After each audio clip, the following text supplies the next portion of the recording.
Oh, this thing still has it. Oh, there goes the tires again. We've got a pretty familiar face on the channel here today. I'm going to be taking you for a test drive in my 1991 Toyota MR2 Turbo. Let's go ahead and fire this thing up and pull it out in the driveway. So because this car has the big aftermarket intake manifold and the big throttle body, it doesn't have an IAC valve that controls the idle, which means I basically have to treat this car as if I'm starting a carbureted car with no choke.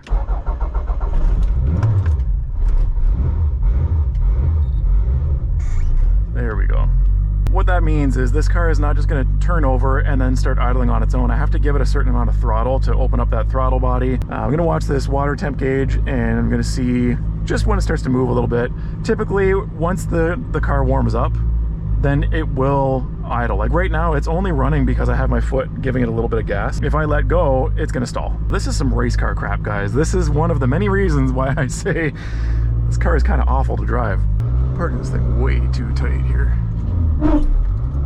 There's that Tilton clutch grab, and this thing grabs in reverse really hard.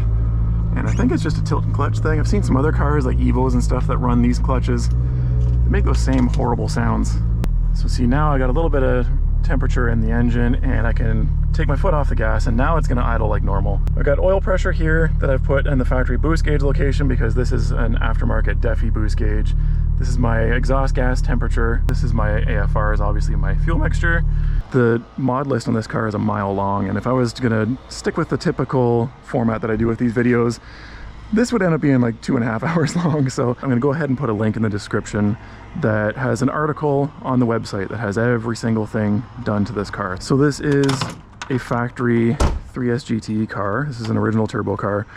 And it's the original engine, but it has been fully built. And obviously it's got the big turbo, the intake manifold, standalone, cams, all kinds of stuff going on in here. It makes about 400 horsepower to the wheels, roughly. Interior wise is, well, pretty stock, I guess you could say. Anyways, that's the car. Let's get in and go for a drive. Normally the whole purpose of these videos is to share sort of my initial impressions of a vehicle with you guys. So I'm gonna do my best to try and forget the fact that I've owned this car for 19 years and let you guys know what it's like to drive this thing. So the first thing that you'll notice when you climb in here into any second generation MR2 is just how spacious the cabin is. These are very deceiving with how large they are in the interior considering how small of a car they are.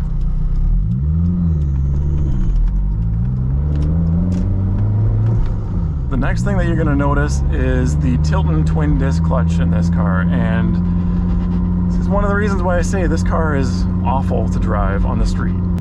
Case in point, let me stop talking here at this stop sign for a second because I have to focus on not stalling.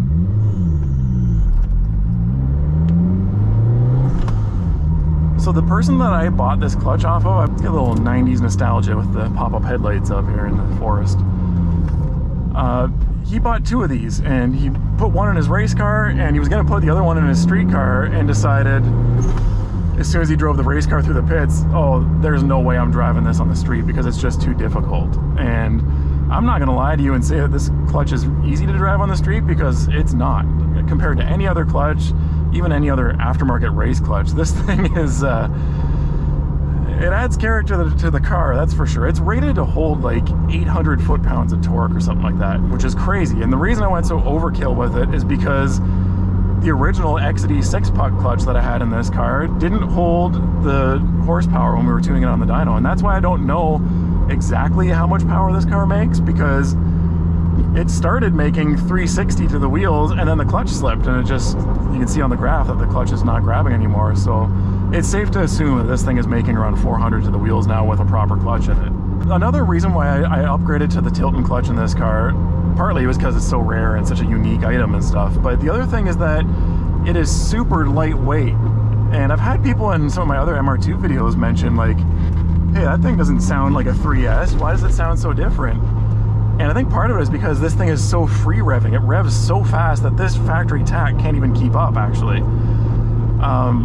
So this entire clutch and flywheel assembly weighs less than the original flywheel on its own, which, if you think about it, it's pretty crazy. I can't remember the exact numbers off the top of my head. These kind of situations right here where you're stopped on a hill, I mean, in any standard car, it's going to be a little bit stressful perhaps, but In this car, it requires a lot of focus. But once you understand how this clutch works, you can use it a little easier. What do I mean by that? Well, you're probably going to notice me really riding it in ways that you probably wouldn't do with a normal clutch. And in this case, this is kind of backwards because these ceramic twin discs, they actually like heat, and the hotter they get, the harder they grab. So that's why a lot of people use these for drag racing and stuff. So it's okay to ride this one. It's not going to wear it out. These things are built super tough.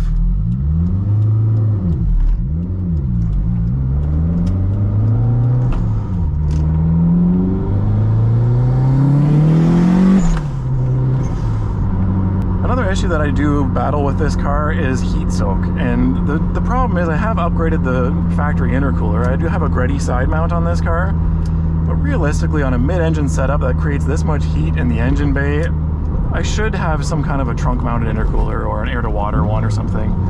And that just comes down to me not wanting to cut the firewall on this car because I've tried my best to keep everything reversible.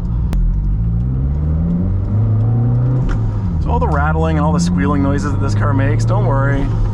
That's all normal. It's all part of being a Tilton twin disc. Realistically though, once you get this car rolling from a stop, it actually is very easy to drive. So little rundown with this exact car, the way that it came from the factory. We have no traction control, we have no power steering, so of course this feels very connected to the road. It does have ABS brakes, so that's sort of like the only kind of electronic nanny that this car has, I guess you could say. Ooh, better leave that on. I hope this isn't making any wind noise for you guys, but in the name of horsepower, dumb me, we removed the air conditioning in this car. That is something that I definitely regret, because at the time I thought I was building a drag car slash time attack car. Didn't realize that what I was really building was going to be a street car for pretty much the whole time that I own it. Visibility in this car is really good, I think, especially for a mid-engine car. You can see out the rear window pretty well, at least through the rear mirror. Forward visibility, I think, is fantastic. I think all of these 90s Toyotas, I think, were pretty good in that department. Another sort of aggressive thing done to this car is the carbonetic limited slip differential. It's a 1.5 way LSD, and it grabs pretty hard, especially around like tight corners and stuff.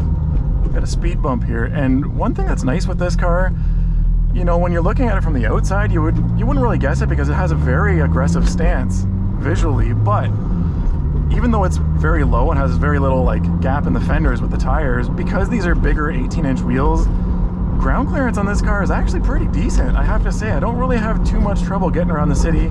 As you just saw there on that speed bump, I can hit them rolling in second gear. I don't need to like slow right down or take them at an angle. Don't get me wrong, you can definitely scrape on this car if you're not paying attention or if you don't drive it like a lowered car, but for anybody that has experience driving a lowered car, it's really not bad.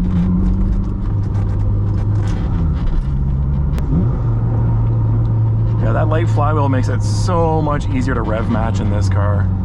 So we can turn the lights off now, we're out of the forest. So this thing, you know, it's quick, and by modern standards, I don't know if I would consider it fast. I think like any new Corvette or even Mustang or something would probably smoke this thing. Things have really changed over the years. This is no longer considered lightning quick, I don't think. I don't know. It's all a matter of perspective, I guess. So even though I say that I have good ground clearance on this car, I do have to be cautious about potholes and sharp bumps and stuff like that, because these tires do have such small sidewalls on them, and I don't want to risk bending one of these Volk wheels because they are not cheap. They've been discontinued for a long time too, so I can't just buy new ones. See, stuff like this, I do have to take it on a bit of an angle, which is a little bit stressful. Hopefully there's no train coming. There we go, get it back into first gear and we're good to go. For a 30-plus-year-old car, I think, in general, I think that this interior and everything is holding up pretty good. A lot of the squeaks and rattles that are happening in here are from aftermarket crap that I've done to it, so it is aging pretty well, I think. It is possible to heel toe with this car, like with the pedal setup and everything, but if you have bigger feet like me, it's a little bit difficult. There's not a whole lot of room in there to dance around on the pedals. but it can be done. I used to be lazy and just kind of like blip it with the side of my foot instead of actually heel toeing, but I've been trying to push myself to do things the proper way. Now this is a pretty rough road, and I already know, spoiler alert, these tires are going to rub the fenders for sure on some of these bumps, I think. But let's talk about the suspension on this car. So it does have Cusco 02 coilovers on it, and I bought them used. They were in pretty decent shape when I bought them, but they got some miles on them. I think they're still in pretty decent shape. They're fairly stiff, and on roads like this, you probably even hear it in my... Oh, there's a little rub. Actually, it wasn't that bad, though. You can probably hear my voice, though. This is definitely a rough ride in this car, and that's one of the reasons why I kept these factory seats in it for now. Even though the leather's getting a little bit kind of worn and tattered looking, the seats have a certain amount of cushion in them and a certain amount of give that makes up for the fact that, you know, the sidewall of the tires has nothing. The suspension is firm, and that kind of makes it fairly livable in here. To be honest, I really am fairly comfortable driving this car, even though I'm bouncing around like crazy. One thing is for sure, this car will empty your bladder. I don't care who you are. You can take a leak right before you get in this car and go for a drive, and if you drive around the city, I don't know if it's the vibrations from the poly engine mounts or the stiff suspension or what, but when you get out, you're gonna have to pee. But I'm so glad that I held on to this car over the years. I had so many guys tell me, like middle-aged guys, that I think they were maybe projecting a little bit themselves, but they would tell me like, oh, once you meet a pretty girl and get married and have kids and buy a house, you're gonna have to sell your car. And I'm like, man, 19-year-old me was not having that. I didn't want to hear that. I was like, man, I'm never falling for that crap. Nobody's gonna have power over me, and here I am. I'm a homeowner. I'm married to my beautiful wife, and I've got my awesome son who is about 20 months old right now, and I've managed to hang on to this car. So do I get to drive it as often as I would like to, or as often as I used to? Definitely not even close. But every once in a while, taking this thing out for a rip to Cars and Coffee with my buddies, or even just a solo drive like this, is just super enjoyable. I'm gonna flip this switch here. That's for the fans and the engine lid. At slower speeds and red lights and stuff, I turn those fans on to try and get that hot air out of the engine bay. But once we're at highway speeds, I feel like the car is taking enough air in from the sides that it doesn't need that.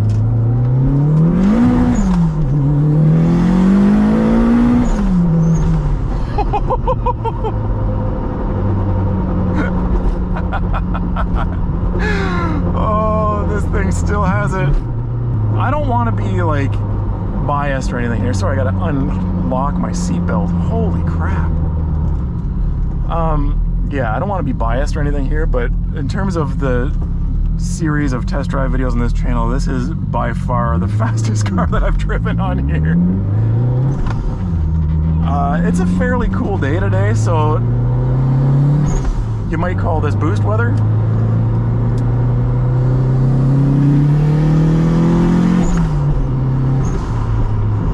I love the way that this old school larger turbo, this is only a TD06 20G turbo, so it's not huge or anything, but I love the way that it lags a little bit, and the way that there, you know, there's nothing down low, and you wait and wait and wait, and then it spools up and it just punches you right in the gut.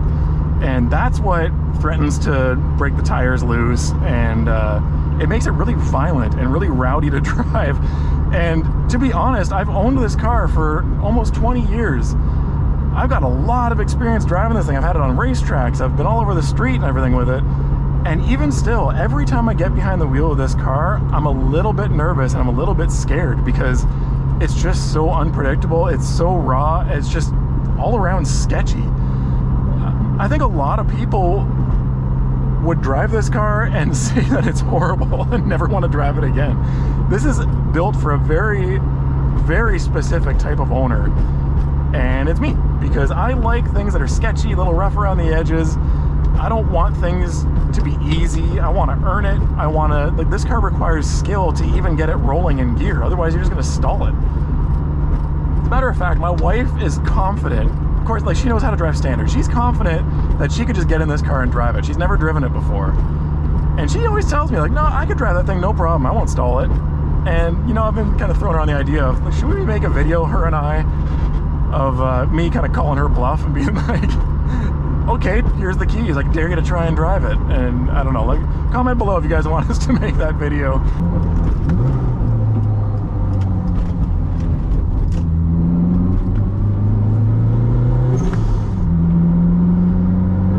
This car definitely handles. It's very, very nimble for sure in corners. Like it's definitely a strong suit of the second gen MR2 in general. But something about this car, I'm not sure if it's the alignment that's on it or just the setup with all the aftermarket parts and stuff. It's kind of twitchy. Like you don't really know how it's going to place. It'll understeer a bit at first, and then it'll switch to oversteer if you push it too hard. You know, you never really know what you're going to get every time you throw this in a corner. And I think part of that is just an inherent character trait of the earlier second gen MR2s, because the 1991 and 92 models that's what the ones that you heard so much about snap oversteer from the car magazines and stuff back then. In 1993, they updated the rear suspension design a little bit so that it wouldn't snap quite as much. And they still do, of course. It's a short wheelbase mid-engine car.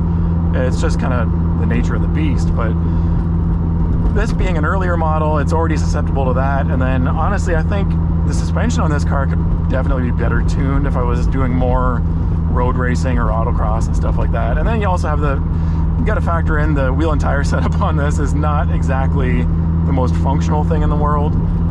I was watching one of Doug DeMuro's videos yesterday of the Ferrari 812 Competizione, and he mentioned, he had a phrase for it. He called it the decision of speed. And what he meant by that was that the throttle and the V12 in that car is so precise that wherever you are in, like with your foot in terms of how fast you want to go, it'll do exactly that. And it got me thinking when I was watching that video. I was like, man, that is the exact opposite of my MR2, of how you would describe this car. And a big part of that is because of the bigger turbo. But at partial throttle, sometimes it'll spool the turbo up almost like it's full throttle, and you're hanging on for dear life even with your foot halfway to the floor. And other times, let me just turn the engine fans back on again.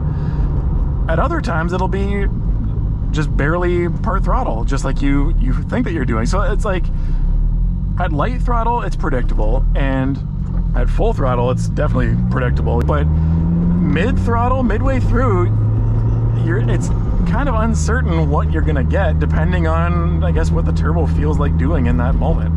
And it makes for a really unique driving experience. Again, I think a lot of people would probably complain about that and say that it's awful, but I really like it. I love the excitement that this car brings.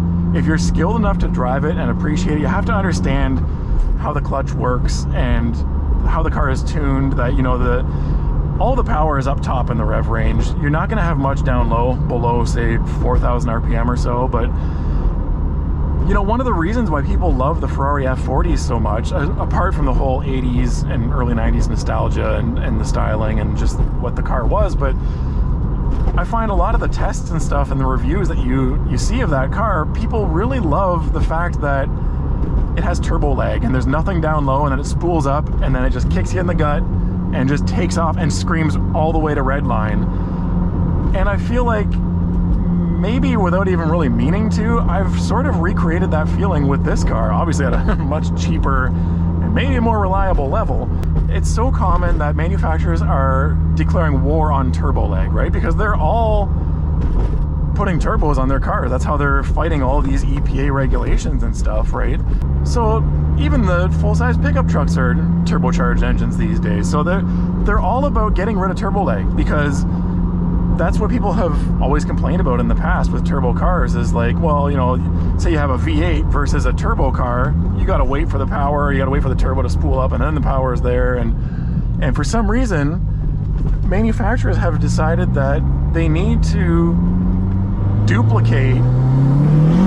Oh, there goes the tires again. But they need to duplicate the power band and the drivability of a larger displacement non-turbo engine. And I think that that is wrong. I don't think we should be doing that at all. Say, like, take for example, like the older 911 Porsches and stuff.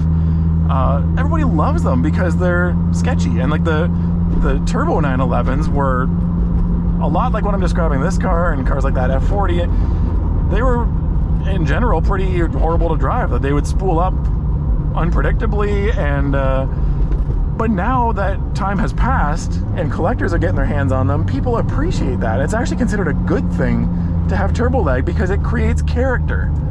And that's something that modern vehicles are lacking so much of. Character. Sorry, dump truck.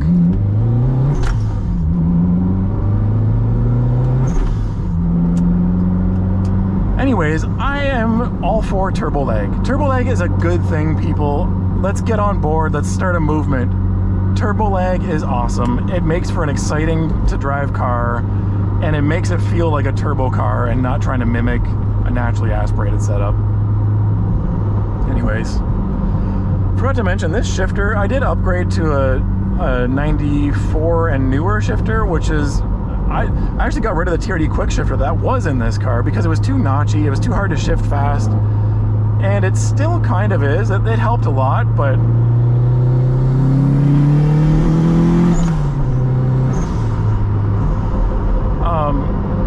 you can shift faster than you could with the factory setup, the factory transmission, and the factory, or not the factory, but the TRD quick shifter. It was really crunchy and really notchy.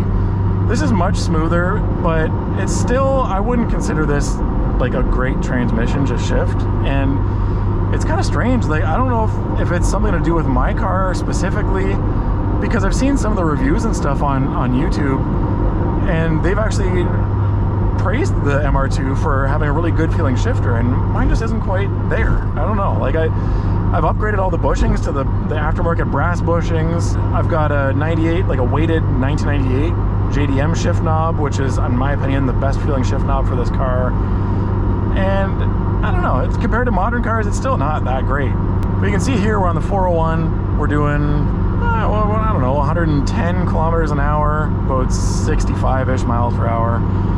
The tune is nice and lean, so I'm barely using any gas when I'm at highway speeds like this. Now I get to take advantage of the fact that this is a 2-liter 4-cylinder engine, and when I'm driving around town ripping through the gears and bouncing off the rev limiter, I get to take advantage of the fact that this thing makes 400 horsepower when the turbo is lit. It really is the best of both worlds, if you ask me. But you can see the revs are right up kind of closer to 3,000 RPM, so I wouldn't consider this like a grand touring car. I'm not gonna pack a bunch of luggage in this thing and drive it, you know, across country or anything like that.